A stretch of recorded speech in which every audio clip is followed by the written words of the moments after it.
Cody, please. Online. Where are you? Here he is. Yeah, there we go. Thank Very you. nice. Can you hear me? Yep. Great.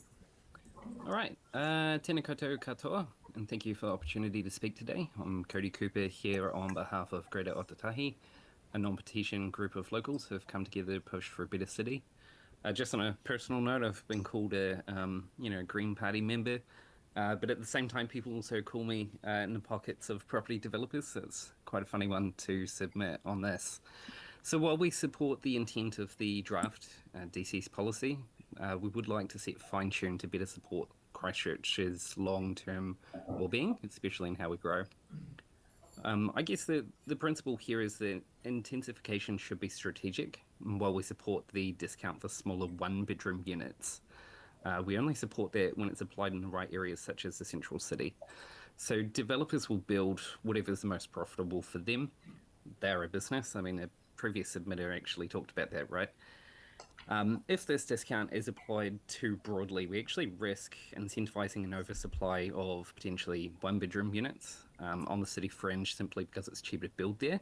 So there was a mention in the document of changing down that square meterage. And that just concerns me because that would be the worst of both worlds. People will have density without any real amenity. Many of these areas, like South Hornby, have infrequent or non-existent public transport, poor walkability. I mean, there's maybe a local park, but not really with much in the way of things to do. Virtually no safe sort of cycling infrastructure or jobs, just because of sprawl. 125 bus, for example, is infrequent. It doesn't connect people to key job areas like the factories and industrial areas in South Hornby and Islington. It doesn't go directly to Rolleston or the central city either. So while we're building smaller carless homes, and there's a notable development down MS Road that's going to do that, we're actually not really providing viable alternatives for car ownership, which is not really sustainable and it's not really equitable either. So that's why we're urging council to target that discount where it makes the most sense. We're saying to put it in areas with good transport options and the existing infrastructure. So utilizing that existing infrastructure, and the best place for that will be in the central city. I just want to highlight as well, I guess, a philosophy that we've had in council around how DCs have worked. Just highlighting the MS Awatea Springs Road intersection. That is the main southwest arterial used by residents from Hallsville, Wigram, and Hornby to get around. But it wasn't even proposed for upgrading until quite recently, despite the explosive growth that was seen not just in our city, but even as a downstream effect from Selwyn residents.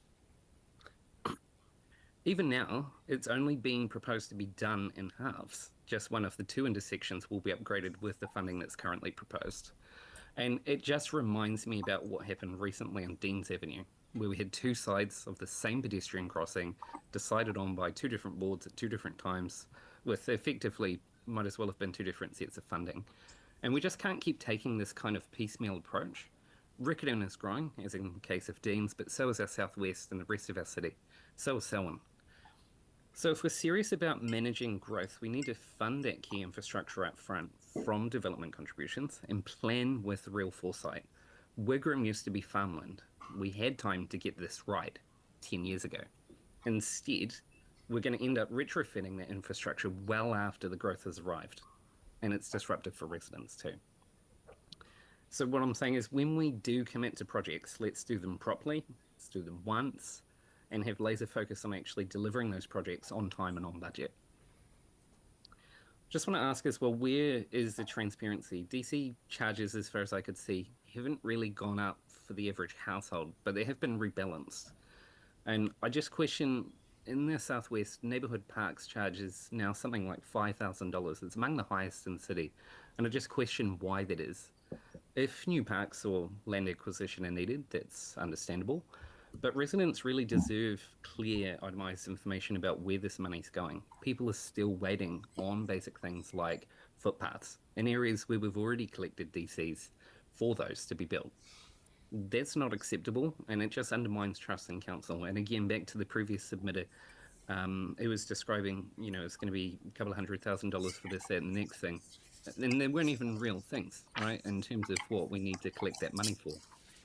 But we have got real tangible things like footpaths that don't exist. Just with regards to some specific projects in that list of projects that will be funded.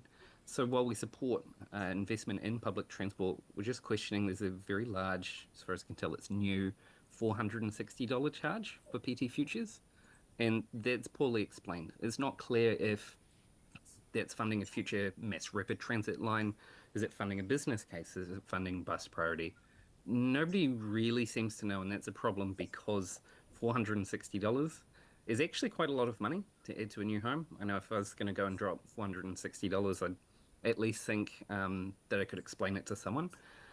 But we really need regular updates and clear communication about what's being delivered under that PT Futures program, when it's happening, and just an explanation around how the public can track that progress, especially given that the government's co-funding is now evaporated, but the original need to do that project is actually still there. So if that is Christchurch's long-term rapid transport vision, that's great, but let's talk about it openly. Shouldn't be a black box. Just lastly, so we believe that the proposed increases to DCs are probably quite modest, especially in the context of, there's rising infrastructure costs. Home construction numbers are actually going down. If we don't recover those costs from development, inevitably they actually fall to general ratepayers, and we don't think that's fair. So while we support higher contributions, particularly from greenfield development, those developments place the greatest infrastructure burden. So we're also urging the council to maintain a strong commitment to growth paying for itself, not just in theory, but actually through the delivery. So just to recap, Greater Tautahi supports the overall direction and intent of the policy, but there are a couple of gaps that need attention. Don't incentivize poor outcomes by misapplying those discounts that are proposed in the wrong places. Communicate clearly, especially on what those major capital projects are, such as PT Futures and MRT, and focus on delivery where those DCs have already been collected. So not taking money from somewhere and putting it for something else. DC funding is a key lever in shaping how and where Christchurch grows, so let's make sure we're spending that money wisely and setting ourselves up well for sustainable growth. Okay. Thank you, Cody. Mark, please. Thank you, Phil. Cody, I heard you mentioned there an intersection in my area, the Halbertia Amy Springs. That's right. Are you coming back to talk to us about the annual plan as well? Yeah, I will. Yeah, I'll see you tomorrow. Okay, well, that'll be good. I'll talk to you there about that one. But Thank you. good to hear from you. Thanks for your submission from the team. Yeah, thank you. And look, it's just a metaphor for how we do development in Christchurch. We haven't, and I mean, David also spoke earlier about Northlink, and the downstream impacts of that are completely foreseeable. We need to make sure that, it's for equity, right? Everyone's facing pressure in terms of rates and affordability and on their budgets and so on. We need to make sure that growth pays for growth. Yeah. Okay. All good. You've questioned everyone out. I'm sorry there's only one. So thank you for going the trouble. And we're going to see you tomorrow by the sound of it. Yeah. Okay. Good on you, mate. Thank you.